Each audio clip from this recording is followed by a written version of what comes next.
Behind the palace walls, a silent rebellion brews. Prince William, the heir apparent, stands at a crossroads, challenging the very fabric of royal tradition. Is the future king ready to defy his destiny? For generations, the British monarchy has been defined by loyalty, duty, and silence. But now, a quiet tension simmers beneath the surface. Whispers from royal insiders hint at a deepening divide between a father determined to preserve the old ways and a son no longer willing to play by the rules. Prince William has always been seen as the dutiful heir, the steady hand waiting in the wings. But something has changed. He's no longer simply preparing to wear the crown, he's questioning what that crown should even stand for. Is this a bold step toward a modern monarchy, or the start of a royal power struggle that could shake the institution to its core? To understand this unfolding drama, we must first delve into the roots of royal duty and personal conviction. For centuries, the British monarchy has been a symbol of continuity. But what happens when the next in line seeks change? The crown has always been more than a golden relic. It is the weight of history, expectation, and unyielding tradition. From the Tudors to the Windsors, monarchs were not expected to reinvent the throne. They were expected to guard it. Bound by customs, silenced by protocol, and watched by millions, every king and queen has walked a path already carved for them, rarely deviating, never rebelling. In this world, duty is not optional, it is destiny. King Charles III, after waiting nearly a lifetime to wear the crown, has walked a careful line between modern values and royal convention. While he introduced progressive ideas, especially around the environment and interfaith dialogue, his reign has mostly echoed the institution's age-old playbook: unity, formality, and restraint. His gestures toward change have been measured, cautious, even conservative at times. For Charles, evolution comes quietly, behind palace doors. But his son, Prince William, has grown up in a different world and carries different scars. From an early age, William was groomed for greatness. Every school choice, every handshake, every public outing was meticulously calculated to mold him into a future monarch. Yet behind the polished exterior was a young boy forced to mature under extraordinary pressure. He didn't just lose a mother, he lost his shield. Princess Diana, in all her flaws and fearlessness, tried to show him that humanity mattered more than hierarchy. Her belief that the monarchy needed reform wasn't just whispered behind closed doors, it was broadcast across the globe. And William listened. The contrast between father and son couldn't be sharper. Where Charles speaks softly, William has grown bold. Where Charles clings to tradition, William questions it. Where Charles fears disruption, William sees necessity. And now, as public trust in the monarchy continues to erode in parts of the Commonwealth and beyond, the younger prince is asking the one question the institution has long tried to avoid. Does it still matter? Outside the palace gates, the world has changed. Empires have crumbled. Public patience for opulence and silence has thinned. Younger generations are no longer impressed by royal etiquette. They want impact, relatability, reform. Prince William sees this. He's not looking to simply inherit the institution, he's preparing to challenge it from within, not for spectacle, but for survival. Still, every attempt to modernize is met with resistance. Inside royal circles, some view William's ideas as dangerous. Others call them necessary. But one thing is clear. The future king is not content to play a ceremonial role in a crumbling narrative. He wants to write a new one shaped by service, honesty, and relevance. Amidst these long-standing traditions, Prince William's recent actions suggest a desire to chart his own course. Prince William isn't just preparing to inherit the crown, he's preparing to reinvent it. For decades, the British monarchy has operated like a machine, precise, rehearsed, immovable. But William isn't interested in playing the role of a distant sovereign locked behind palace gates. Instead, he's laying the groundwork for something radically different. Not a reinvention of royalty for optics, but a complete reimagining of purpose, relevance, and power. At the center of his blueprint is a commitment to impact over image, substance over symbolism. While many of his predecessors leaned into ribbon-cutting ceremonies and rigid protocol, William has made it clear that the monarchy's future must be measured by its influence on real lives. His Earthshot Prize, one of the most ambitious environmental initiatives in royal history, wasn't just a PR move, it was a declaration. With it, he positioned himself not just as a figurehead, but as a global leader invested in solving humanity's biggest crisis. And it didn't stop there. Through the Homewards program, he's taken a bold step into the heart of Britain's homelessness problem, pledging not only funds, but his personal involvement in building long-term solutions. These aren't vanity projects. They're calculated, strategic, and deeply personal missions designed to reposition the monarchy as a force for tangible change. Unlike past generations, William isn't using his platform to maintain tradition. He's using it to dismantle the barriers that have long kept the royal family separate from the people it claims to serve. And nowhere is his philosophy clearer than in his work around mental health. Partnering with athletes, actors, and activists, William has thrown himself into breaking the taboo that once silenced discussions about emotional well-being. His commitment isn't just professional, it's rooted in lived experience, shaped by personal trauma, and a desire to shield his own children from the pain of growing up inside an institution that often values silence over healing.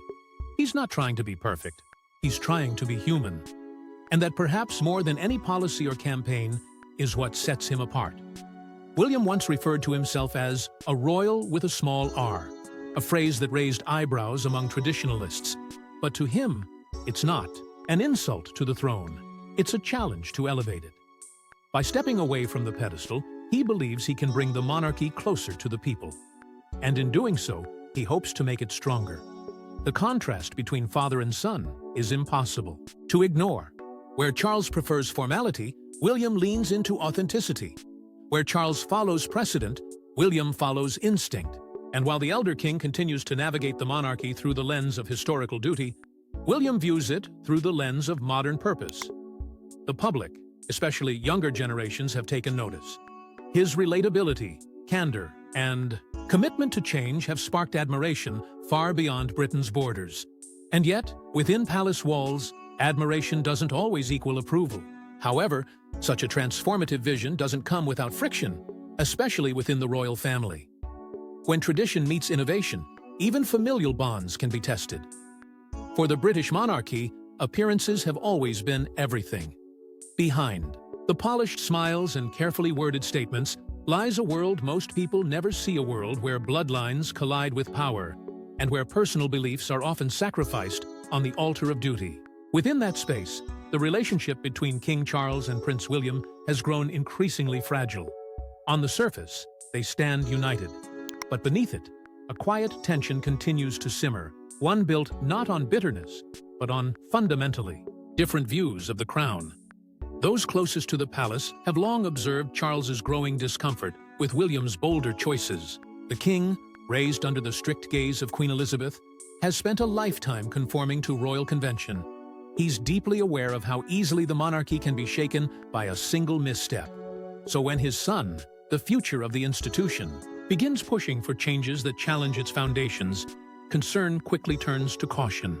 And caution in royal circles often becomes confrontation. There have been whispers of disagreements behind the scenes about how duties are prioritized, which public causes deserve royal attention, and how visible the monarchy should be in a world demanding transparency. William believes the time for quiet tradition is over. Charles, however, sees danger in moving too fast. Their exchanges, reportedly, tense at times, highlight a growing ideological chasm, one clinging to the safety of the past, the other sprinting toward the future.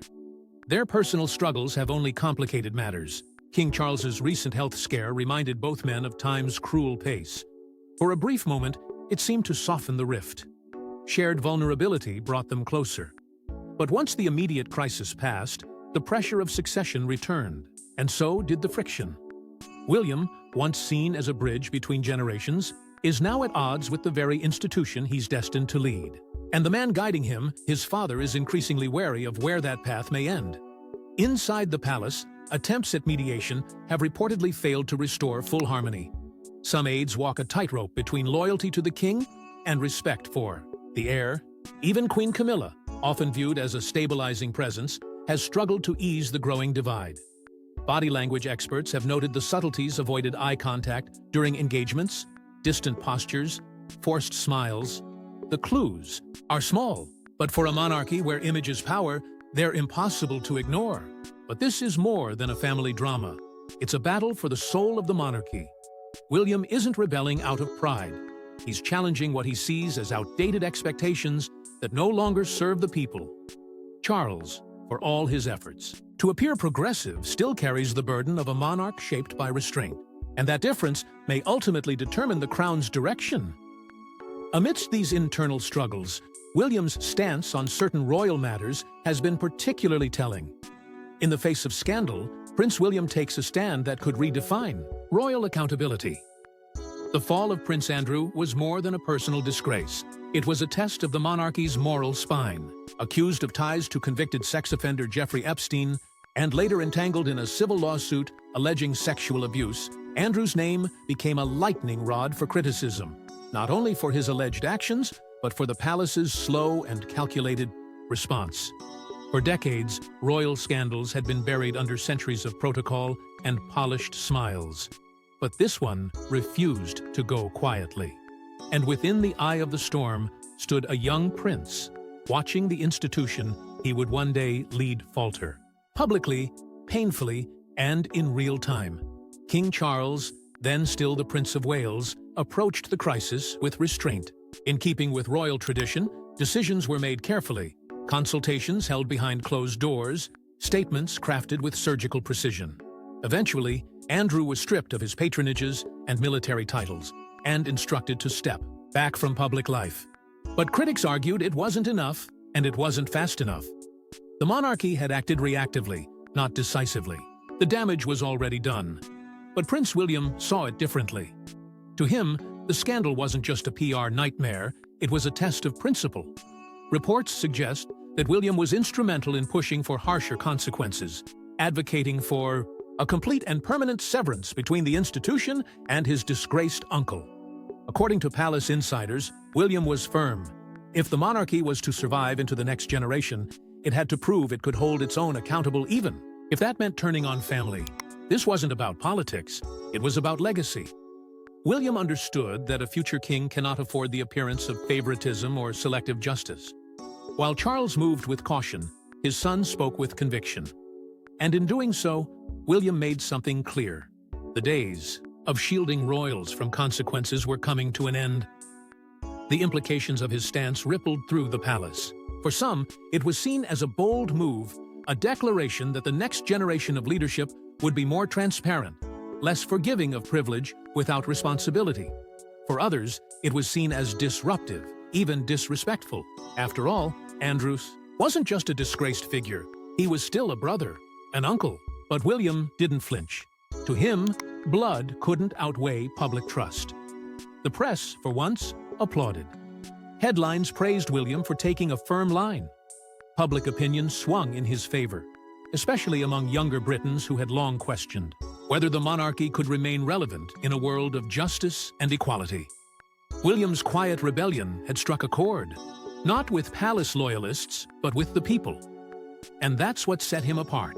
In a moment where silence would have been safer, he chose to speak through action. He understood what was at stake. If the crown could not confront its own failures, how could it claim to lead a nation? Beyond internal family matters, William's vision extends to the very structure of the monarchy itself. Behind the royal facade is a father striving to protect his family's future. For all the grandeur of Buckingham Palace and the ancient rituals of coronation, Prince William's most urgent priority isn't protocol, it's parenting. And that, more than any royal decree or public duty, has begun to shape his path to the throne. While the world watches for signs of royal transformation, William's revolution is already underway within the walls of his own home. He's not just preparing to lead a kingdom, he's fiercely determined to raise his children outside the suffocating legacy that once nearly destroyed him. The ghost of Princess Diana hovers quietly over every decision he makes. Her warmth, her rebellion, her relentless pursuit of normalcy.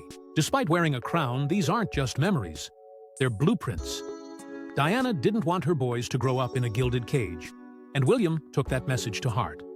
Now, as a father to George, Charlotte, and Louis, he's doing everything he can to break the cycle. Their lives are filled not with royal drills, but with school runs, garden picnics, and bedtime stories. He's building a childhood for them that he never truly had, but he's not doing it alone. At his side is Kate Middleton, an anchor, a strategist, and perhaps the quiet force most responsible for redefining what royalty looks like in the modern world. With Kate, William has found balance. Together, they've created a home where tradition bends just enough to make room for joy, vulnerability, and imperfection. Their partnership is not only admired, it's modeled. In public, they present a seamless front, but behind the scenes, they share the burden of preserving their family's emotional safety while remaining under relentless global scrutiny. This dual existence, private father and public figure, isn't just exhausting, it's strategic. William understands that to lead with authenticity, he must first live with it. He's chosen to draw clear boundaries between duty and domesticity. He doesn't parade his children for headlines. He shields them. He doesn't mask his emotions at public events. He owns them. And by doing so, he's rewriting what strength looks like in a royal. The public has responded with overwhelming respect. Where once the monarchy was seen as distant and detached, William and Kate have injected relatability, even vulnerability. Their parenting moments, whether captured during sporting events or casual outings, have become symbolic. They reflect not just a modern royal image, but a deeper truth. This family is no longer ruled by institution. It's guided by intention, and that intention is transforming William. Every diaper changed, every tear wiped, every quiet moment with his children isn't a break from duty, it is the duty. It's why he's determined to protect the monarchy from becoming the machine that once robbed him of his childhood. And it's why he refuses to let outdated traditions dictate the lives of his own children. As Prince William navigates these complex roles, the question remains, what kind of king will he be? In redefining the crown, Prince William isn't just shaping his destiny, he's reshaping history.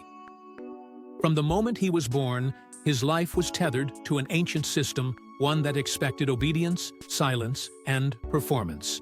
But what the world didn't anticipate was that the boy once seen as merely Diana's son would grow into the very force challenging the monarchy's foundations.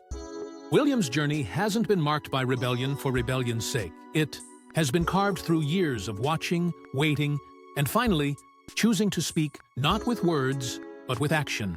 In every calculated step he's taken, from distancing the monarchy from scandal to redefining fatherhood inside a royal household, he's made one thing brutally clear. The crown will not shape him. He will shape the crown. His defiance of outdated expectations hasn't fractured the monarchy, it's given it oxygen. In a time when faith in tradition is crumbling and institutions across the world are questioned more than they are celebrated, William is quietly building a case for relevance, not through royal decrees or pompous speeches, but through deeds, through advocacy, transparency, and a relentless desire to serve with purpose. His vision doesn't just protect the monarchy, it dares to transform it into something that lives beyond ceremony. If his blueprint succeeds, the long-term impact will ripple far beyond Britain's borders. It will influence how monarchies are perceived across Europe. It will inspire or challenge other institutions still shackled by centuries-old power structures. And it will define the legacy of the Windsors in a way no coronation or crown ever could. Because this isn't about wearing gold. It's about earning trust. It's about rebuilding a relationship between ruler and people that has, for too long, been strained by secrecy and scandal. But perhaps most striking is William's ability to walk the razor-thin line between duty and conviction. He hasn't abandoned tradition. He simply asked whether it still serves the people it claims to protect. He hasn't disrespected the crown. He's reimagined its purpose, and in doing so, he's challenged the long-standing belief that royalty must be passive. That leadership must be inherited, but never questioned. That silence, not strength, defines greatness. And now, as the world looks ahead to a future that feels uncertain, one truth remains undeniable. The next King of England will not be a replica of the past. He will be a product of pain, progress, and principle. He will carry the ghosts of his mother, the hopes of a new generation, and the burden of an institution teetering on the edge of evolution. This is no longer just a story about a prince preparing to rule. It's about a man quietly but fiercely preparing to lead. As the pages of history turn, Prince William stands poised not just to inherit a crown, but to redefine what it means to wear it. Drop your thoughts in the comments section, make sure to like and subscribe, and we will see you in the next one.